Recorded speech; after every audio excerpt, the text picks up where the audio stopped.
어느 신혼 부부가 말이에요. 너무 둘이 많이 사랑했던가 봐요. 그래서 단꿈에 젖어서 신혼생활을 하다가 갑자기 사고로 인하여서 아내가 사망을 하고 죽음을 맞이하게 됐어요. 그러니까 어, 아내를 잃어버린 그 남편의 그 상실감이 얼마나 컸겠습니까?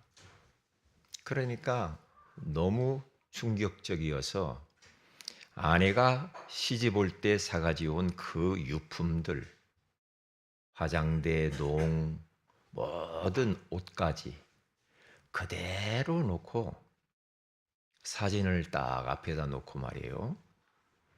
치울 수가 없었다는 거죠. 그래서 이 남편이 이제 집을 나가서 출근할 때는 여보 나 다녀올게 잘 있어 하고 그렇게 했다. 뭐 처음에는 그럴 수 있다고 생각해요. 직장 생활하고 다시 돌아와서 여보 나왔어. 그런데 뭐 사진 속에만 있지 뭐 달려와서 뭐 안아준다거나 그런 것이 없잖아요. 그게 하루 이틀 가면서 점점 이제 뭔가 그 아내를 의지하는 마음, 뭔가 어떤 믿음이 조금씩 생기는 겁니다. 그렇게 하면 안 되거든요. 그래서 이 남편이 나중에는 영적으로 시달리게 되었죠. 그래서 전도자를 만났습니다. 만나서 그 실체를 가르쳐 줬죠. 이렇게 하면은 하나님을 섬기는 것이 아니고 이것은 결국 귀신을 섬기는 겁니다. 빨리 그걸 청산을 하고 치워야 됩니다. 그랬다고 그러잖아요. 우리가 어떤 물건을 놓고 계속해서 거기다가 절하고 기도하고 거기 집착하면 그걸로 끝나는 게 아니라니까. 영적인 어떠한 역사가 나타납니다. 눈에 보이지 않는데 어떤 일들이 벌어져요. 저희 가정은 6남매 중에 제가 다섯째로 태어났는데 태어나자마자 저의 의지와 상관없이 조상신을 섬기더라고요. 그게 뭔지를 몰랐죠, 뭐. 제사 지내고, 그리고 성묘 가서 절하고, 그리고 아버님은 꽹과리를 쳤으니까 계속해서 지신받게 하면서 명절 때, 어느 집 이사 갈 때, 보름날, 이런 데 가서 꽹과리 치면서 계속 돌아다니면서 이렇게 귀신을 달래주는 일들을 했거든요. 그런데 이게 그것으로 끝나지 않았다니까요. 가정이 점점 어두움이 찾아와요. 점점 우한 질고가 찾아오기 시작하면서 되는 일이 없는 겁니다. 그러게 가족들의 마음이 불편하고 어두워지겠죠. 그러면서 어, 이 가족들이 한 분씩 돌아가시기 시작하는데 큰 누나부터 해서 계속 큰 형님, 어머니, 아버지 일찍 돌아가시는 겁니다. 왜 그런지 몰랐지요. 너무 가난하고 병들고 이러한 가정 속에서 저희 아버님이 그 문제를 해결해 보려고 안 되니까 제가 봤다니까요, 어느 날. 장독 위에다 물을 떠놓고 사기 그릇에다가 막 비는 걸 내가 봤어요, 제가. 이러면 안 되는데. 그러니 될 리가 없죠. 어느 날 어느 전도자가 저희 가정에 찾아와서 예수 믿자고 그랬죠. 그래서 10대 때 저는 뭘도 모르고 교회가 뭔지 뭐 예수가 뭔지 처음 들었으니까 따라갔습니다. 따라가서 저 뒤에만쯤 앉아 있는데 아니 이런 데가 다 있는가. 마음이 뭉클하면서 눈물이 핑 도는 겁니다. 그때 이후부터 지금까지 예수를 쭉 믿으면서 목사까지 됐잖아요. 그래서 저는 예수 그리스도를 통하여서 하나님을 만났는데 그 하나님이 어떤 하나님인가? 유일하신 하나님이라. 많은 신들 중에 하나가 아니고 조상신, 관악산신, 설악산신, 백두산신, 동자귀신 그런 게 아니고 유일하신 참 하나님, 여호와 하나님. 그 하나님을 만나 그 하나님 한 분을 아버지로 모시고 그분을 예배하며 그분을 섬기면서 그분의 뜻을 이루어서 일생을 던지면서 살 수 있다라는 이 축복을 주신 것이 얼마나 감사한지 몰라요.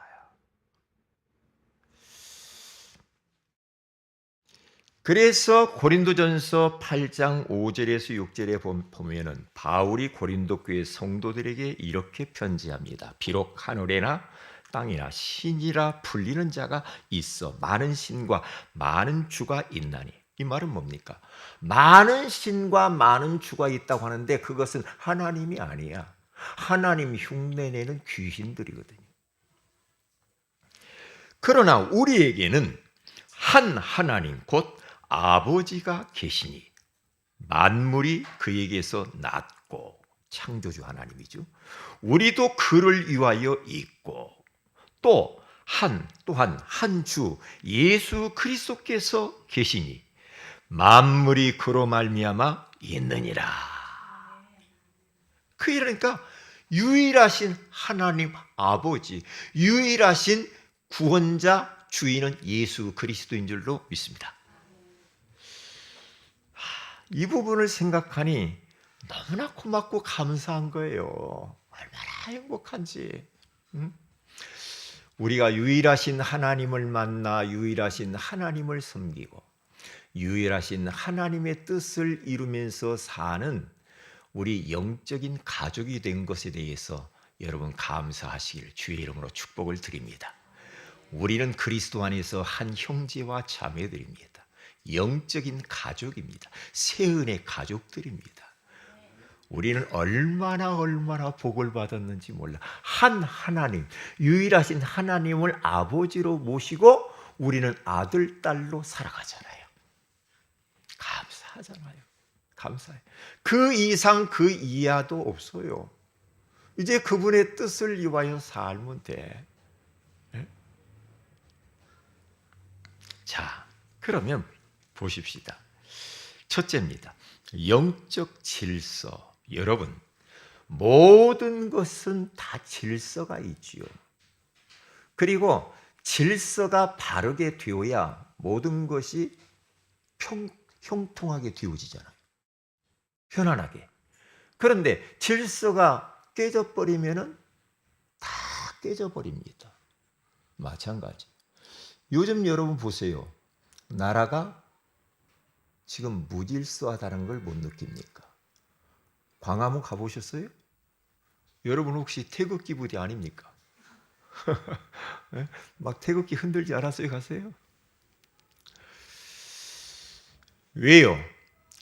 딱 나라가 양분이 돼가지고 탄핵 반대, 탄핵 찬성 이래가지고 저기에다 정력을 쏟고 저기에 재정, 경제가 얼마나 들어가겠는가? 갈수록 더해요. 왜요? 질서가 깨졌어요. 지금 나라 대통령이 없잖아요. 질서가 깨졌어요. 시끄러운 겁니다. 나라를 위해서 기도해야 될 줄로 믿습니다. 빨리 질서를 되찾아야 국민들이 편한 겁니다. 마찬가지. 나라뿐만 아니라 한 사회도 마찬가지고 가정도 마찬가지예요. 가정도 다 아버지, 어머니, 자녀 이렇게 질서가 쫙 잡혀서 제 역할을 감당하면은 아무 문제가 없잖아요.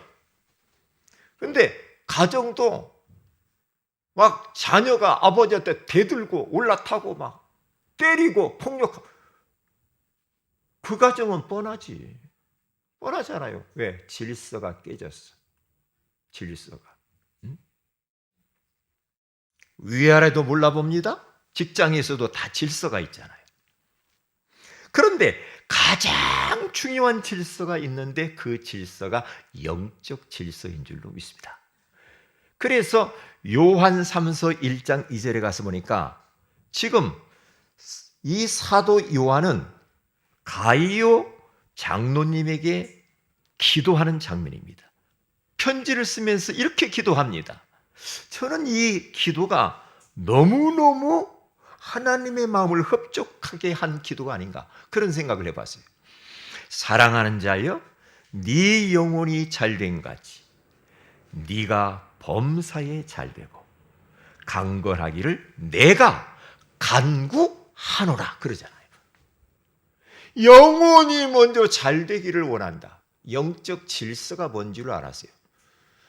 이 사도 요한이 가이오 장로님을 향하여서 하나님 가이오 장로님에게 물질을 먼저 주시고요 그렇게 하지 않았다니까요. 질서를 따라서 뭔가 알고 기도를 하는 겁니다. 사랑하는 우리 세은의 모든 가족들은 다른 것보다도 먼저 영혼이 잘 되시기를 바랍니다. 그러면 여러분 마음과 그리고 정신, 여러분의 범사가 형통케 될 줄로 믿습니다. 그리고 건강이 찾아오게 되어 있어요. 이 질서가 뒤바뀌어 가지고 영적인 것은 나몰라라 해버리고 육신적인 것만 계속 여러분들이 쫓아다니면 질서가 깨진 겁니다. 그렇게 하면 될 것 같죠? 안 됩니다. 열심히 하고 노력하는데 나중에 계산해 보면 빵입니다. 안 되게 되어 있습니다. 네? 안 되게. 그러면 영혼이 먼저 잘 되려면 어떻게 해야 됩니까? 영이신 하나님을 만나야 될 줄로 믿습니다. 하나님을 만나야 돼.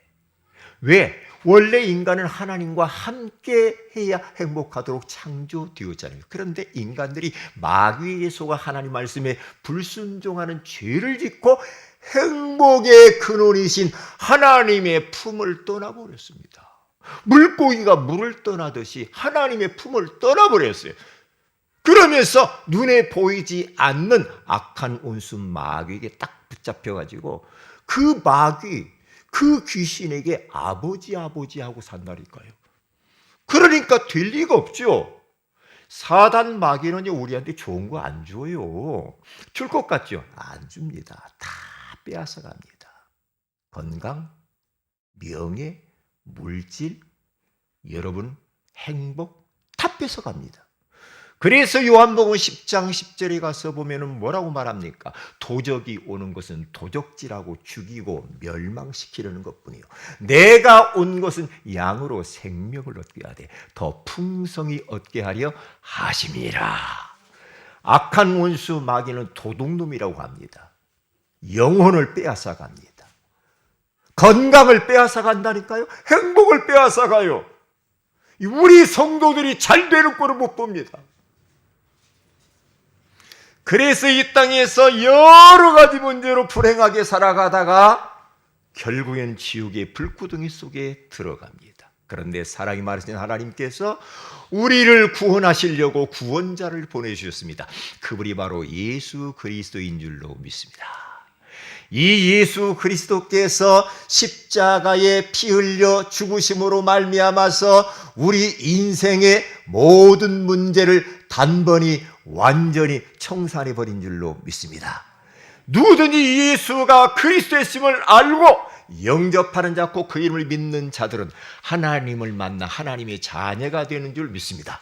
그러면 하나님과 함께 임마누엘의 비밀을 누리면서 주님을 찬송하고 감사하며 행복하게 이 땅에서 살다가 주님이 오시라고 하는 그날에 영원한 하나님의 나라에 입성하게 되는 줄로 믿습니다.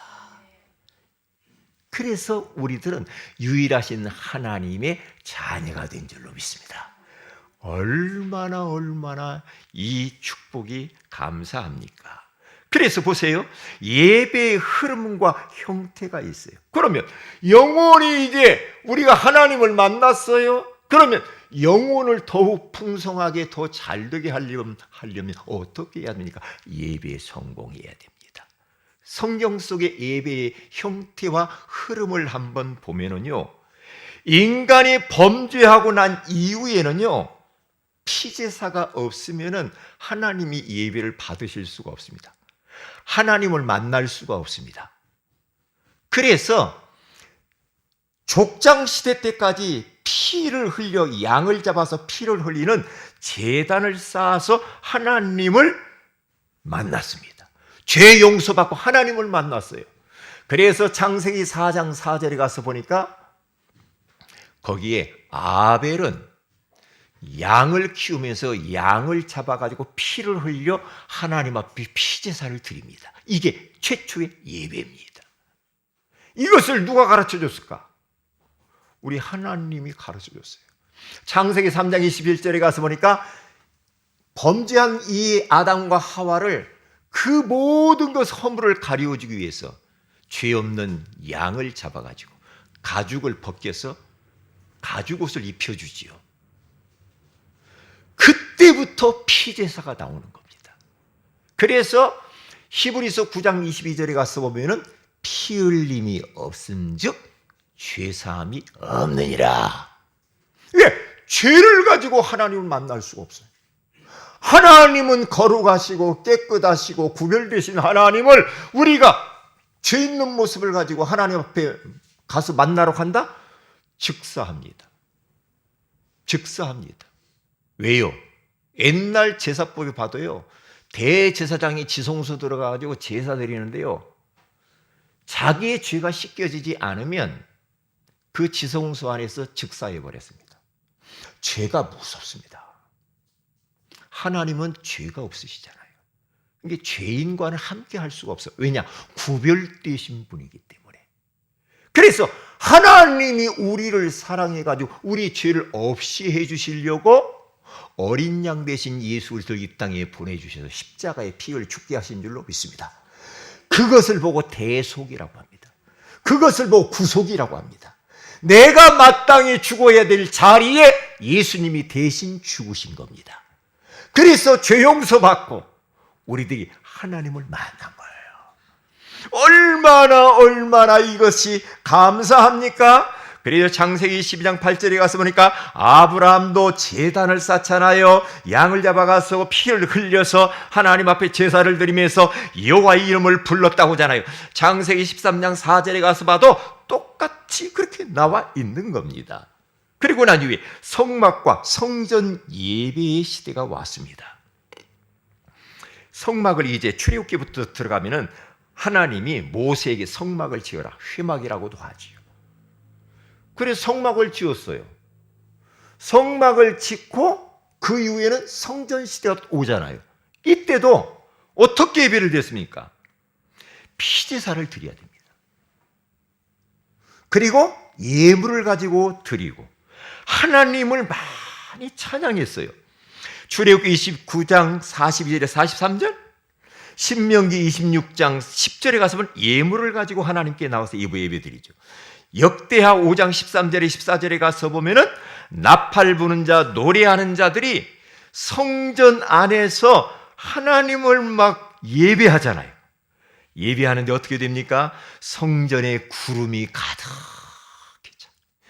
하나님의 여호와의 영광이 가득히 찼습니다. 그러니까 그 광경을 보았던 제사장들이요, 감히 그 하나님의 영광과 그 구름을 바라보고요, 예배를 제대로 드릴 수가 없어. 왜? 그 하나님의 위엄에 압도당해서. 오늘 지금 이 시간 하나님 여호와의 영이 이 자리에 충만하게 임재한 줄로 믿습니다. 여호와의 구름이 임한 줄로 믿습니다. 그러니까 지금 우리들은요, 하나님 앞에 서야 됩니다. 여러분 옆에 있는 사람 중요하지 않아요. 여러분의 시선을 돌이켜서 하나님을 바라보시기 바랍니다. 위를 바라보세요. 사람 중요하지 않아요. 자칫 잘못하면 사람이 주인 되면 큰일 납니다. 교회. 하나님만 모두가 다 바라. 우리의 시선을 하나님께로 향해야 됩니다. 그러면 되는 거예요. 왜냐? 이 시간 왜 우리가 왔습니까? 우리를 구원해 주신 그 하나님을 예배하려고 왔잖아요. 찬양하려고 왔잖아요. 영광 돌리려고 왔잖아요. 감사하려고 왔잖아요. 그렇죠? 그리고 난 뒤에 성전이 무너져 버렸잖아요. 바벨론을 통하여서 무너지고, 그리고 회당에 모였습니다. 모여가지고 어떻게 됩니까? 70년 동안 포로 생활을 하잖아요. 그런데 그들이 모여서 이제는 성전도 다 무너져 버리고 불탔잖아요. 회당에 모였습니다. 그때부터 회당이 생겼죠. 모여가지고 율법을 낭독하고 찬양하고 예배를 드리는 그런 시대가 왔습니다. 그리고 네 번째는 교회 공동체입니다. 지금 우리의 교회입니다. 예수님께서 성육신 하셨어요. 십자가에 죽으시고 부활하시고 성천하시고 가시면서 성령이 강림하셨어요. 성령 강림절이라고 그렇게 말도 합니다. 성령이 강림하시면서 첫 교회 공동체가 생기는데 그게 초대교회인 줄로 믿습니다. 불같은 성령, 바람같은 성령이 임재하면서 교회, 기독교 공동체가 거기서부터 세워지면서 시작된 겁니다. 그래서 교회에 뭐 어떤 건물이 있었겠습니까? 위험하잖아요. 가정교회. 거의 가정에서 모여서 예배드리죠. 마가다락방에도 마가의 집이거든요. 저 브리스길라 아굴라의 집, 눈바의 집, 이런 집에서 다 예배를 모여가지고 드렸단 말이죠. 그런데 그들이 예배를 어떻게 드렸을까? 하나님 말씀이 있었습니다. 그래서 보세요. 사도행전 20장 7절에 가서 보니까 바울이 회당에 들어가가지고 말씀을 계속 가르치는데요. 얼마나 말씀을 오랫동안 했냐. 막 유두고가 창문에 걸터 앉아가지고 어떻게 했어요? 떨어져가지고 어떻게 했어요? 졸다가 떨어져 죽어버렸어요. 에이구, 잘 죽었다. 그게 아니고 바울 목사님이 쫓아가가지고 딱 대보니까 뭔가 아직도 죽진 않았어요. 그래서 기도해줘 다시 살리잖아요. 예배하다가 졸지 마시기 바랍니다. 예배는 하나님의 말씀을 듣는 시간이에요. 할렐루야. 하나님의 음성, 세미한 음성 우리 성도들이 지금 들어야 됩니다. 하나님이 오늘 말씀으로 나를 찾아오셨구나. 이 말씀 주시려고. 그러잖아요. 그래서 우리들은 무당집 가서 어떻게 할까요? 응? 나 대통령 될 것 같아요? 안 될 것 같아요? 물어볼 필요가 없어. 하나님이 말씀으로 찾아와 주시죠. 응? 그리고 말씀이 있을 뿐만 아니라 사도행전 12장 12절에 가서 보니까 기도가 있고요. 에베소 5장 19절에 가서 보니까 찬양이 있고, 그리고 사도행전 2장 41절이 아니고 42절에 가서 보니까 성찬이 있고, 고린도서 16장 1절 2절에 가서 보니까 예물이 있고요. 고린도서 13장 13절에 축도가 있다라는 것을 알아야 돼요. 지금 우리가 그래서 그걸 다 하잖아요. 그런 형태가 있다라는 겁니다. 자, 그러면 창세기 12장 7절에서 8절에 가서 보니까 아브라함이라고 하는 사람이요, 눈치가 9단입니다. 몇 단이요? 9단입니다. 자기 아버지가 우상 섬기고 대라죠. 우상 장사입니다. 우상을 만들어서 파는. 그런데 요 아브라함이 자기 집안 집구석이라고 그러잖아. 막 어떤 사람은 아유 집구석이, 집이 별로 안 좋다는 거거든요. 그 말은 집이 행복하면 집구석이라고 해야 안 해요? 안 하지. 아브라함이 자기 가정을 보니까 집구석이 되는 일이 없는 거예요. 안 되는 거야. 예? 그래가지고 나중에 아버지도 죽고 형도 죽고, 예? 눈치를 딱 챈 겁니다. 하나님을 섬겨야 돼. 우상 섬겨. 우리 가정이 이렇게 쫄딱 망하는 거구나. 망하는 거예요. 그러면 정신을 바짝 차립니다. 그래서 하나님이 영광 중에 아브라함에 나타나가지고 너는 본토 친척 아비 집을 떠나서 내가 네게 지시할 땅으로 가라. 그래서 창세기 12장 1절부터 쭉 보면은요, 이 아브라함은 말씀을 쫓아서 가나안 땅에 갑니다. 가서 첫 번째로 하는 게 있어요. 오늘 7절 8절 뭐예요? 제단을 쌓습니다. 여호와의 이름을 부릅니다. 하나님을 만나서 하나님 앞에 감사하면서 유일하신 하나님을 예배하고 찬송하고 감사했다는 겁니다. 그러면 눈치가 빠르죠. 그때부터 아브라함은 형통하게 됩니다. 너로 말미암아 천하 만민이 복을 받을 것이야. 할렐루야. 너를 대적하는 자를 내가 대적하고 저주하고, 너를 저주하는 자를 내가, 너를 축복하는 자를 내가 축복하겠다고 그렇게 말씀을 하잖아요. 그러면서 나중에는 이 아브라함이요, 뭐요? 복의 근원, 믿음의 조상이 되잖아요. 그래서 여러분과 저는 예배 먼저입니다. 예배를 우선 두고 살아야 됩니다. 피곤하니까, 바쁘니까, 야간 일 했으니까, 부부싸움 했으니까, 아프니까, 시험 기간이니까, 일이 안 풀리니까, 힘드니까 나는 예배 이번만큼은 못 가겠구만. 하나님 눈 감아주세요. 그러지 마세요. 여러분, 예배 성공, 인생 성공입니다. 이 말이 들려지시기를 주의 이름으로 축복을 드립니다.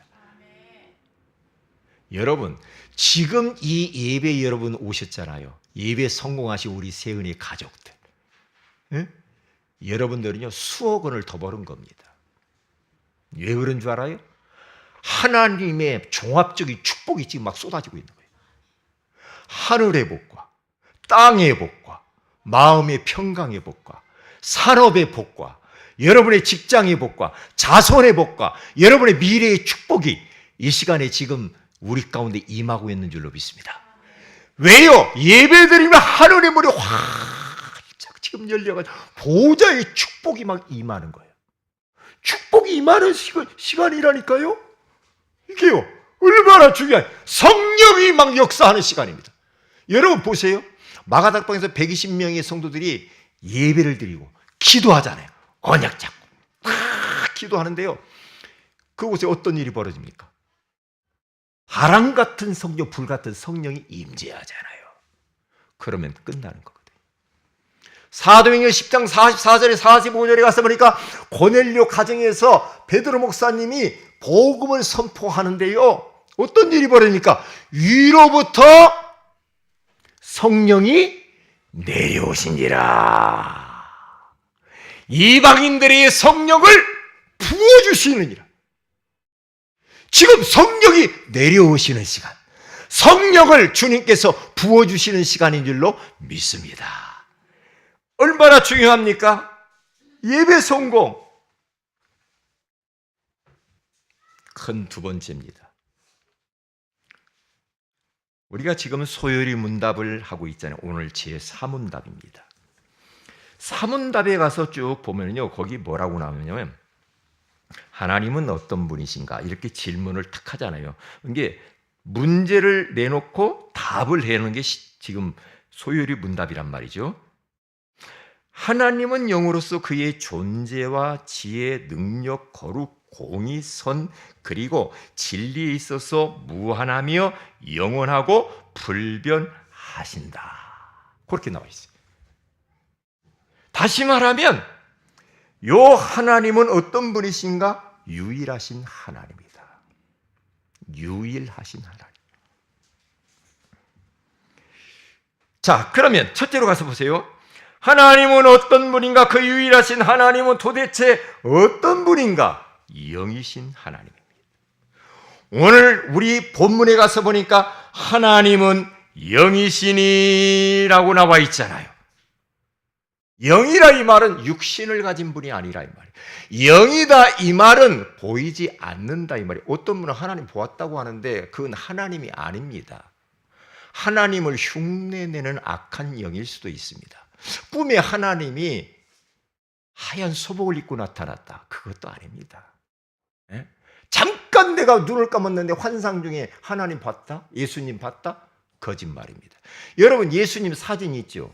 그게 진짜 예수님 아닙니다. 예수님의 초상화 있잖아요. 그거 아니라니까요. 아니에요. 어떤 분은 그거 걸어놓고 거기다 계속 기도하는데 그것도 귀신 섬기는 거예요. 아닙니다. 하나님은 눈에 보이지 않습니다. 영이신 하나님이십니다. 그래서 지금 우리가 여기서 예배 드릴 때에도 문을 다 닫아놨는데도 이 안에 오셨어요.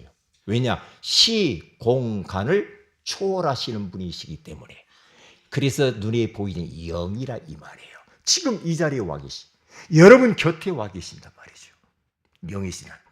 지금 우리 세은의 가족들이 말이에요. 그리고 또 이 외에 전 세계에서 지금 우리 세은의 홈페이지로 들어온 목사님들이, 선교사님들이 있단 말이에요. 그렇다고 한다면 여기에서 예배를 드리는데 전 세계 동시에 하나님이 역사하셔. 얼마나 놀랍습니까? 그래서 하나님이라고 합니다. 하나님 이 말은 한 분이라 이 말이에요. 한 분 하나님.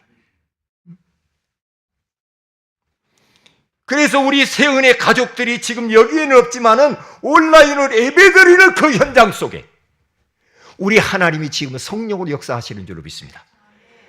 그 하나님이 유일하신 하나님. 창세기 1장 1절에 가서 보니까 태초에 하나님이 천지를 창조하시니라. 요 하나님이요.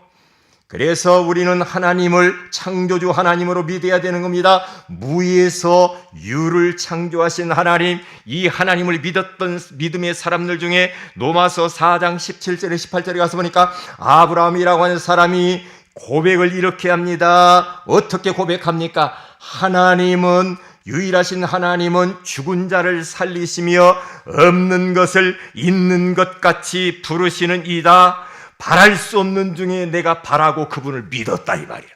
할렐루야. 죽은 자를 살리시고 없는데 있는 것처럼 불러주시고 믿음으로. 할렐루야. 예? 믿음으로.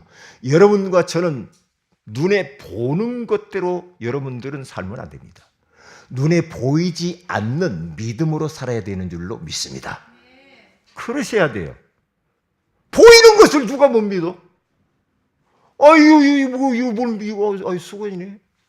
누가 못 믿어? 그렇잖아요. 이것 말고 보이지 않는데 보는 것처럼 믿고 사는 것.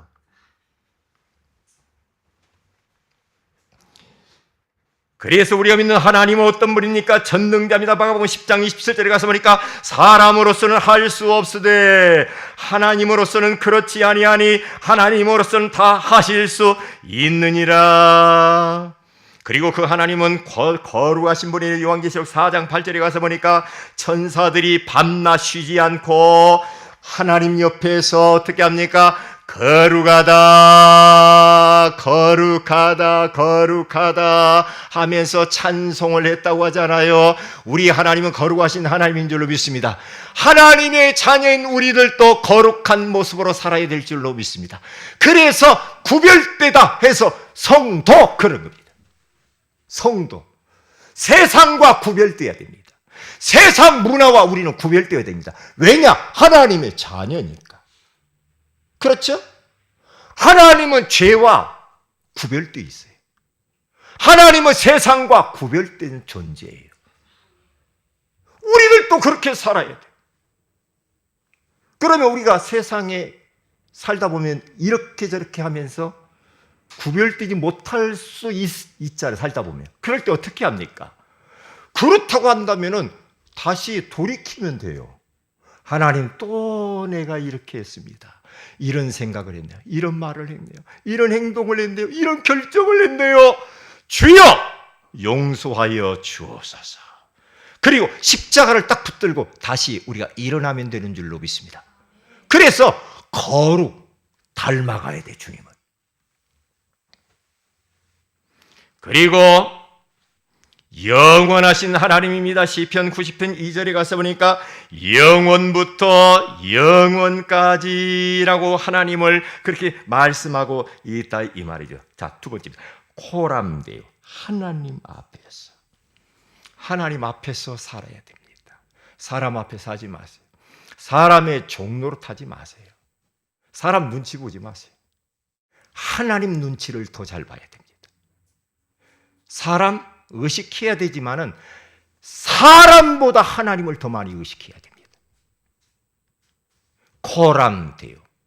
여러분, 마틴 루터가 종교개혁을 하는데 95개 조항을 천주교 반박문을 써서 비텐베르크라고 하는 대학교 문에다가 붙여놓고 종교개혁을 일으키잖아요. 그런데 그러다 잡혔어. 왜? 그때 중세시대면요 무섭어요. 종교재판은 사형입니다. 사형. 무섭습니다. 잡히면 죽는 겁니다. 왜 그렇게 무모한 짓을 했을까? 잡혀가지고 종교재판하는데 이거 철회해라. 그러면 살려줄 것이다. 그때의 마틴 루터의 고백입니다. 코람데오. 하나님 앞에 서 있다. 당신들 앞에 서 있는 것이 아니라 하나님 앞에 내가 서 있는 것이다. 나는 처리할 수 없어. 처리할 수 없어. 그래야 됩니다. 믿음의 정조를 지키시기를 바랍니다. 주기철 목사님, 신사에 절할 수 없다. 다 목사님들, 장로님들 다 절을. 하나의 그냥 의식이니까 하자. 그런데 우상하게 절하지 마라. 그 말 딱 붙어. 신사에 절할 수 없어. 그러면서 감옥에 왔다 갔다 하면서 얼마나 많은 고초를 당합니까? 그냥 절 한 번 하면은 지나갈 텐데. 대못을 판자에다가 거꾸로 박아놓고 거기에 맨발로 걸어가면서 피가 발에서 철철철철 흐를 정도로 그러한 고통을 받으면서도 나는 하나님 앞에 있다. 일본, 너희들 앞에 있는 게 아니야. 나는 하나님이 싫어하는 걸 할 수 없어. 하나님이 원치 않는 것은 할 수가 없어. 나는 죽어도 좋아. 일사각오. 어차피 한 번 사는 일생이다. 죽어도 좋다. 그래서 천주교에서 나온 이 개신교를 프로테스탄트라고 그럽니다. 개신교. 그 말은 개혁이다. 개혁. 개혁. 저항 운동을 하는 겁니다. 천주교와 중세교회 때 저항을 하는 겁니다. 그게 프로테스탄트입니다. 많은 사람들이 죽었습니다. 왜? 그 믿음 하나 지키려고. 유일하신 하나님만이 참 하나님임을 지키려고. 오직 예수 그리스도만이 우리의 구원자요 주인이라는 것을 지키려고 그렇게 하나님 앞에서 코람데오 믿음의 정조를 지키는 겁니다. 사랑하는 우리 세은의 가족 여러분, 사람 앞에 살지 마세요. 하나님 앞에 서야 됩니다. 꼭 그렇게 하세요. 그래서 예레미야서 23장 23절에서 24절에 가서 보면은 이렇게 말합니다. 여호와의 말씀이니라. 나는 가까운 데 있는 하나님이요 먼 데 있는 하나님은 아니냐? 야, 너희들 하나님은 가까이만 있고 먼 데는 없는 줄 아느냐? 여호와의 말씀이니라. 사람이 내게 보이지 아니하려고 누가 자신을 은밀한 곳에 숨길 수가 있겠느냐? 여호와가 말하노라. 나는 천지에 충만하지 아니하랴. 숨어서 뭔 짓을 하려고 하는지? 내가 모를 것 같으냐? 나는 먼 데 있으면 모를 것 같으냐? 아니야. 너희들의 인생의 과거, 현재, 미래까지 동시에 보고 있는 거야. 피할 수 없는 하나님. 하나님을 피해보려고 하는데 피할 수가 없어. 그래서 히브리 4장 13절에 가서 보니까 뭐라고 말합니까? 지으신 것이 하나도 그 앞에 나타나지 않음이었고 우리의 결산을 받으실 이의 눈앞에 만물이 벌거벗은 것 같이 드러나느니라. 벌거벗은 것 같이 다 드러난다.